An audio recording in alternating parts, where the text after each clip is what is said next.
साथियों, आप सभी का एक बार फिर से हार्दिक स्वागत है डीएलएड एकेडमिक इस यूट्यूब मंच पर, जहां आज हम बात करने वाले हैं बीएसटीसी सेकेंड ईयर की जो क्लासेस चल रही हैं, जिसमें हमने बात किया है कि 10 वीडियो में हम उन सब चीज़ों को कवर कर लेंगे जो इस वर्ष के लिए बहुत महत्वपूर्ण हैं।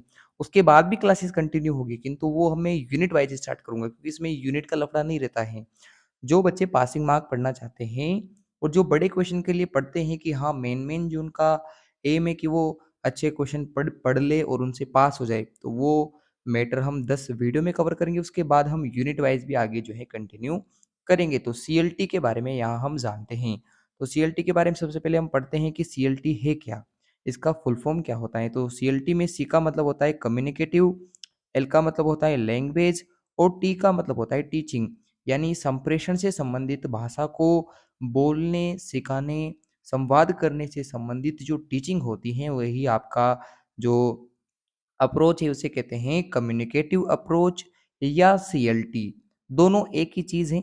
अदर नेम में मैंने कम्युनिकेटिव अप्रोच कहा है और इसके फुल फॉर्म में हमने कहा है कम्युनिकेटिव लैंग्वेज टीचिंग। अब सबसे पहले ये देखते हैं कि ये कम्युनिकेटिव लैंग्वेज टीचिंग यानी सीएलटी किस देश से जो है उत्पन्न हुई और कहाँ इसका प्रयोग सर्वप्रथम किया गया। The communicative approach in teaching of English, अंग्रेजी के अंदर अंग्रेजी भाषा को पढ़ाने के लिए शिक्षण में इसका जो है प्रयोग किया गया, has been practised and develop, और इसका विकास हुआ इन चाइना एंड जापान। तो जापान और चाइना के अंदर, चीन के अंदर जो है सीएलटी जो मेथड है इसको प्रैक्टिस किया गया, इसका प्रयोग किया गया और इसका विकास भी इन दो देशों में हुआ है। तो वर्तमान में तो इसका सब जगह प्रयोग होता है, किंतु सबसे पहले कहाँ हुआ, तो ये भी आपके लिए और अच्छा क्वेश्चन बन जाता है। आगे हम देखते हैं सीएलटी इज एन अप्रोच, ये जो है एक अप्रोच है, मेथड नहीं है। अब अप्रोच मेथड में क्या अंतर है, तो उसको नीचे हम देखते हैं कि क्या अंतर होता है, कि कैसे हम पता करें कि ये मेथड है और क्या टेक्निक्स होती है और क्या होती है अप्रोच। तो जब हम ये देखते हैं पढ़ाई के अंदर कि हाउ टू टीच, कैसे पढ़ाना है, इज डिनोट अ मेथड, ये प्रदर्शित करता है, संकेत करता है किसकी ओर, मेथड की ओर। मेथड का मतलब शिक्षण विधि, विधि की ओर संकेत करने का तात्पर्य क्या हुआ कि हाउ टू टीच, कैसे पढ़ाना है। यही तो आपका विधि है कि किस तरह के तरीके से आप प्रयोग करके चीजों को सिखा सकते हो। एंड व्हाट टू टीच, क्या पढ़ाया जाए, ये टेक्निक है, ये डिनोट करता है टेक्निक को।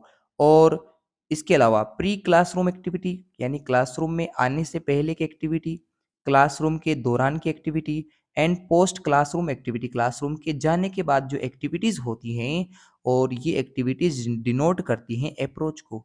यानी पूर्णतया जो एक्टिविटीज होती हैं बालक की टारगेट लैंग्वेज को सिखाने के लिए, कोई भी चीज़ को सिखाने की, पहले वर्तमान में और बाद में जो एक्टिविटी होती है, उन सभी को मिला के एक अप्रोच बनती हैं। तो अप्रोच जो है आपके टीचिंग मटेरियल से जो है ज़्यादा कनेक्ट होती हैं। दैट इज सीएलटी, और यही सीएलटी का भी मेन एम है। इस सीएलटी की जो अप्रोच है वो क्या कहती हैं कि बच्चे को अगर अंग्रेजी सिखानी है तो उसे घर में भी सिखाओ, घर के बाहर भी सिखाओ और विद्यालय में भी सिखाओ। यानी सब जगह यदि वो अंग्रेजी का प्रयोग करेगा तो वो अंग्रेजी बोल पाएगा, सीख पाएगा, लिख पाएगा, सब कर पाएगा। तो ये सीएलटी है और ये एक अप्रोच होती है कि क्या पढ़ाना है, ये टेक्निक है, कैसे पढ़ाना है, ये मेथड है, और क्या, क्यों, कैसे, कब, इन सभी को मिला के अगर अपन एक चीज़ बोले तो वो आपकी अप्रोच होगी। तो वो सब होता है सीएलटी के अंदर। तो आगे हम देखते हैं, यहाँ एक फोटो मैंने बना रखा है कि कई मेथड्स जो हैं एक अप्रोच के अंदर आ जाते हैं। यानी हम बात करें अकॉर्डिंग टू द पिक्चर्स, चित्र के हिसाब से बात करें, देयर आर मेनी मेथड्स, जो है कई मेथड्स मिलके एक अप्रोच बनाते हैं। तो एक अप्रोच में कई सारे मेथड्स, विधियां प्रयोग में होती हैं। अप्रोच का मतलब होता है उपागम। इसका मतलब क्या होता है, हिंदी में इसे उपागम कहते हैं। यदि किसी को अप्रोच समझ में नहीं आ रहा है तो वैसा याद रखें कि जो विधि होती हैं, कई सारी विधियां मिलके एक उपागम का निर्माण करती हैं। तो अप्रोच हमने देख ली है कि अप्रोच यानी उपागम किससे बनते हैं, विधियों से बनते हैं। यानी हम कह सकते हैं approach is wider than method, ये जो एक बड़ी अवधारणा है, विस्तृत अवधारणा है, किसकी तुलना में, अप्रोच की तुलना में।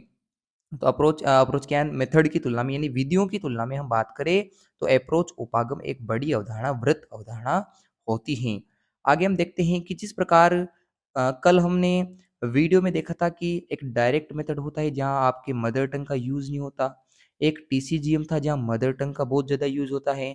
बट सीएलटी में क्या होता है कि मदर टंग का यूज़ किस प्रकार करना है आपको बहुत ही सिंपल वे में बताया जाता है।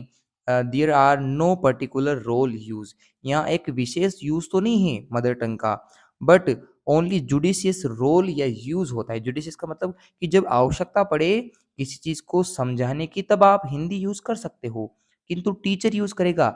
विद्यार्थी कभी भी सीएलटी में जो है आपकी इसका यूज़ नहीं करेगा हिंदी का। केवल टीचर जो हैं वो समझाते वक़्त teacher only teacher can use mother tongue only for judicious role या यूज़। तो जुडिशियस का मतलब होता है कंडीशनल, या आपको जब आवश्यकता पड़े तब उसे आप प्रयोग करो, वो भी ओनली टीचर। तो ये आपको याद रख के चलना है कि सीएलटी के अंदर मदर टंग मातृभाषा का प्रयोग केवल जुडिशियस रोल के लिए होता है और वो भी टीचर करता है। कौन करता है? ओनली टीचर करता है। There is a unit of teaching in CLT.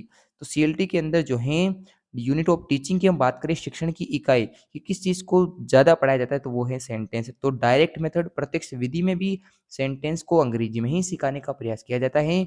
उसी तरह यहाँ भी सीएलटी के अंदर भी सेंटेंस को ही अंग्रेजी में पढ़ाना है, बट वो सेंटेंस विद्यालय में भी पढ़ाया जाएगा, विद्यालय से पहले भी घर पे भी, और विद्यालय के बाहर सोसाइटी में सब जगह पढ़ाया जाता है। आगे हम देखते हैं कि सीएलटी किसके सिमिलर हैं, और सिमिलर हैं तो दोनों में डिफरेंस भी क्या है फिर ये भी पता होना चाहिए आपको। तो CLT is similar to direct method.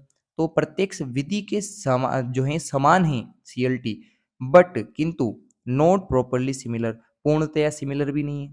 केवल समानता है, समानता होने का तात्पर्य यानी कुछ गुण उससे मिलते जुलते हैं, किंतु पूर्णतया डायरेक्ट मेथड सीएलटी नहीं है। दोनों में अंतर क्या है?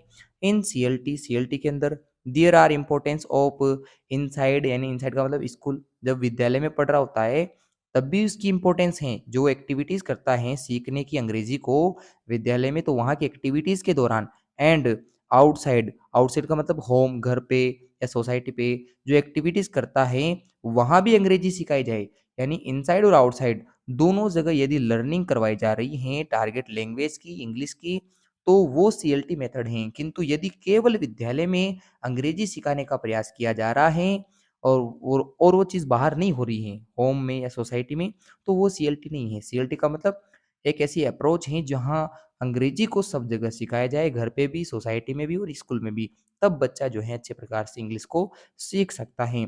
तो डायरेक्ट मेथड के सिमिलर कैसे हुआ कि स्कूल में भी अंग्रेजी पढ़ाई जाती है जैसे डायरेक्ट मेथड में पढ़ाई जाती है, बिल्कुल वैसे के वैसे ही। तो किंतु डायरेक्ट मेथड में आउटसाइड लर्निंग नहीं होती, तो सीएलटी में आउटसाइड लर्निंग भी होती है। तो ये बात हो चुकी है कि सीएलटी डायरेक्ट मेथड से कैसे अलग हैं और उसके सिमिलर कैसे हैं। अब हम देखते हैं कि सीएलटी जब आप यूज़ करते हो, सीएलटी का मतलब अंग्रेजी सिखाने का जब आप यूज़ करते हो बालक को, तो इसमें क्या होता है? तो इसमें है मीनिंग इज़ पैरामाउंट। तो यहाँ मीनिंग ही सर्वोच्च है। अब सर्वोच्च कैसे हुआ कि यहाँ शब्द के अर्थ या वाक्य को अर्थ को समझने पर बोलने में जोर देते हैं, और यहाँ ग्रामर की शुद्धता नहीं देखी जाती। जैसे मैं आपको पढ़ा रहा हूँ, तो हो सकता है इसमें ग्रामेटिकल मिस्टेक हो लिखने में, किंतु अब मैं जो है ये देखता हूँ कि मुझे यूज़ करना आ रहा है नहीं आ रहा। क्या मैं आपको पढ़ाने के लिए 90% एफर्ट लगा रहा हूँ, नहीं लगा रहा? तो मेरा प्रयास ज़्यादा मायने रखता है कि थोड़ी बहुत मिस्टेक ग्रामर की हो जाए। तो आप थोड़ी मिस्टेक करें ग्रामर में कोई दिक्कत नहीं, किंतु आपको अंग्रेजी बोलना समझना आ जाए, ये काफ़ी इम्पोर्टेंट है। तो यहाँ मीनिंग यानी अर्थ की प्रधानता है, ग्रामर की नहीं है। और जो इसीलिए तो जो है यहाँ पे एरर्स आर टॉलरेट, यहाँ एरर्स जो गलतियाँ होती हैं बालक से बोलने समझने के दौरान, उसको टॉलरेट किया जाता है, नकारा जाता है। शिक्षक उन पे ज़्यादा ध्यान नहीं देता है, जो विशेष कमी है उसको दूर किया जाता है। तो यहाँ हर चीज़ को तो नहीं, किंतु जो छोटी-मोटी गलतियाँ होती है, ग्रामेटिकल मिस्टेक, उनको टॉलरेट किया जाता है। और ये टॉलरेट करने का मतलब क्या हुआ कि इन सीएलटी के अंदर फ्लुएंसी, निपुणता is more important then accuracy. Accuracy से ज़्यादा यानी शुद्धता से ज़्यादा, कि शुद्ध बोलने लिखने से ज़्यादा लिखना इम्पोर्टेंट है, बोलना इम्पोर्टेंट है। बालक को यदि आप छोटी-छोटी बातों के लिए टोकोगे तो वो बोलने के लिए प्रयासरत नहीं रहेगा। यानी उसका प्रयास करना ज़रूरी है कि उसका गलती करना, तो प्रयास करेगा तो गलती होगी। और गलती होगी तभी तो सीखेगा। इसलिए यहाँ एक्यूरेसी पे बल नहीं दिया जाता, यहाँ फ्लुएंसी यानी निपुणता पे, दक्षता पे, कार्यशीलता पे बल दिया जाता है कि कार्य करना इंपॉर्टेंट है। चाहे उसके दौरान आपसे गलतियाँ हो, हम उन गलतियों को टॉलरेट करेंगे, उनको नकार देंगे। तो यहाँ बच्चा ज़्यादा सीखता है, उसका मनोबल बढ़ता है, यानी उच्चारण की शुद्धता नहीं देखेंगे, हम यहाँ बोलने की दक्षता देखेंगे कि उसकी फ्लुएंसी अच्छी है या नहीं बोलने के दौरान। It is a child centre approach, ये एक बाल केंद्रित अप्रोच है, उपागम है। इट मीन्स हम कह सकते हैं it has a psychological base, ये एक मनोवैज्ञानिक आधार रखता है। मनोवैज्ञानिक आधार का मतलब कि जहाँ बालक के ऊपर, बालक के हिसाब से जो है चीज़ें जो हैं बनाई जाती हैं, सिखाई जाती हैं। The work of a teacher in CLT, जो टीचर का कार्य होता है सीएलटी अप्रोच के अंदर, वो होता है इज़ अ गाइडर, गाइडर के रूप में, ऑब्जर्वेटर के रूप में, और फैसिलिटेटर सुविधा प्रदाता के रूप में, एडवाइज़र सलाहकार के रूप में। तो ये जो है एक टीचर का कार्य होता है। किस मेथड में? सीएलटी मेथड में। यानी एक्टिव पार्ट कौन हुआ? एक्टिव पार्ट चाइल्ड सेंटर विधि है, तो चाइल्ड एक्टिव पार्ट है। पैसिव पार्ट कौन हुआ? पैसिव पार्ट हुआ आपका टीचर, और पैसिव पार्ट टीचर है, तो टीचर क्या काम करेगा? टीचर काम करेगा बच्चों को गाइड करना, उनको ऑब्जर्व करने का, उनको सलाह देने का, उनके लिए सुविधा देने का कि आप ये प्रयोग करें और आगे कार्य जारी रखें। आगे हम बात करते हैं कि जहाँ जो अप्रोच चाइल्ड सेंटर होती हैं, वहाँ हम ग्रामर पढ़ाने के लिए इंडक्टिव मेथड का प्रयोग करते हैं, आगमन विधि का, जहाँ एग्जाम्पल्स पहले सेट किए जाते हैं, बताए जाते हैं, देन उसके बाद जो है चीज़ें सिखाई जाती हैं। तो inductive method is use for grammar teaching, तो ग्रामर पढ़ाने के लिए जो है इंडक्टिव मेथड का भी यहाँ यूज होता है। इट एम्फेसिस, ये जोर देता है, इंसिस्ट करता है यानी स्ट्रेस देता है, इसको आगे बढ़ाता है, तो वो है on effective communication, effective interaction and effective conversation. यानी जो है इफेक्टिव का मतलब होता है प्रभावी, कम्युनिकेशन का मतलब होता है संप्रेषण, तो प्रभावी संप्रेषण, प्रभावी अंतःक्रिया और प्रभावी वार्तालाप पर बल देता है। यानी अच्छे रूप से चीजें आप दूसरों को अपने शब्दों में अंग्रेजी के अंदर बता पाए, समझा पाए, उनसे बात कर पाए, तो ये चीज़ सीएलटी के अंदर पॉसिबल होती है। और सीएलटी का चाइना ने और जापान ने प्रयोग क्यों किया? क्योंकि वहाँ की मातृभाषाएं अलग हैं, तो उन लोगों को दिक्कत आ रही थी अंग्रेजी सिखाने में, बोलने में, तो उन्होंने प्रयोग किया कि हम अंग्रेजी को प्रैक्टिस करेंगे, इसका प्रयोग करते रहेंगे तो चीज़ें समझ में आएगी। जब हम ट्रेड करें किसी अदर कंट्री में तो हमें फ़ायदा मिल सके, अंग्रेजी भी आ जाए और हम अपनी मातृभाषा का प्रयोग करें, और ऐसा भी नहीं है कि हम मातृभाषा भूल जाए। तो सीएलटी का मतलब होता है कि आप उसका सिचुएशनल प्रयोग कर पाते हो।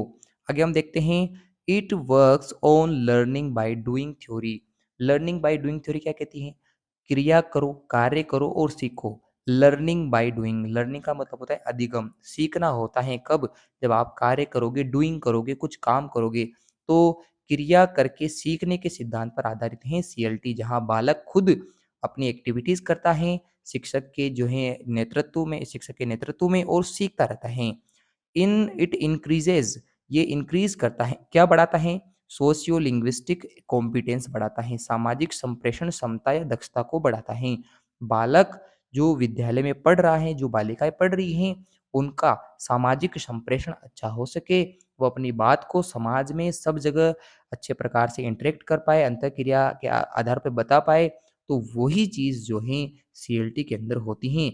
और वो बात कौन सी लैंग्वेज में बताई जाएगी? वो बताई जाएगी आपको अंग्रेजी लैंग्वेज में, क्योंकि यहाँ सीएलटी कहती हैं कि अंग्रेजी को अंग्रेजी में ही सिखाया जा सकता है। बस ये है कि टीचर जब सिखा रहा होता है तब थोड़ा बहुत यूज़ कर सकता है आपकी मातृभाषा का, मदर टंग का, वो भी जुडिशियस यूज़ होता है। बाकी बालक या बालिका कभी भी जो है मातृभाषा का प्रयोग नहीं करेगी। The goal of communicative approach, CLT का जो गोल है वो क्या है? एप्रोप्रिएटनेस है, एक्सेप्टेबल लैंग्वेज हैं, फ्लुएंसी हैं, तो इसका आंसर आ जाएगा ऑल ऑफ द अबव, यानी सभी आ जाएंगे। क्यों आ जाएंगे? क्योंकि अगर एप्रोप्रिएटनेस नहीं है, बोलने की जो है सही उसको ढंग पता नहीं है कैसे बोलना है। एक्सेप्टेबल लैंग्वेज का मतलब होता है भाषा का सही प्रयोग हुआ, ऐसी सभ्य भाषा का प्रयोग कर पा रहा है नहीं कर पा रहा, वो है। फ्लुएंसी का मतलब आपको पता चली क्या? दक्षता, निपुणता। तो तीनों चीजें सीएलटी में देखी जाती हैं कि बोलने का ढंग भी सही हो, सभ्य भाषा का प्रयोग करे और सही तरीके से बोल पाए, ये सीएलटी का मुख्य गोल हैं। अंतिम जो लाइन हम पढ़ रहे हैं सीएलटी के लिए वो हैं, one of the task of the teacher is determine. Teacher का जो मुख्य कार्य है सीएलटी में वो होता है डिटरमाइन द लैंग्वेज नीड्स, भाषाई जो आवश्यकता है ऑफ द लर्नर्स, सीखने वाले की, बालक की, उसको देखे और उस आधार पे उसको प्रैक्टिस करवाए, उस आधार पे उसको जो है ऑब्जर्वेशन ऑब्जर्वेशन में रखें। तो ये हमने बात की आज सीएलटी की। आई होप दोस्तों आपको चीज़ें समझ में आई होगी, क्योंकि मुझे पता है जब मैंने खुद ने बीएससी की और मैंने ये चीज़ें पढ़ी तो मुझे समझ में नहीं आ रही थी, इसलिए मैंने फिर सहारा लिया अच्छी बुक्स का, अच्छे टीचर से पढ़ा और फिर नोट्स बनाए, तो आज चीज़ें अच्छे प्रकार से समझ में आई मुझे और मैंने अच्छा लिखा है। तो ये एक अच्छे विद्यार्थी की विशेषता होती है कि वो अच्छा सीखने के लिए हमेशा जो है जिज्ञासु रहता है। तो आप जो है चैनल के साथ जुड़ सकते हैं, अपने दोस्तों के साथ वीडियो शेयर कीजिए, क्योंकि ज्ञान पे सभी का अधिकार है, नॉलेज पे सभी का राइट है, तो सबको मिलना चाहिए।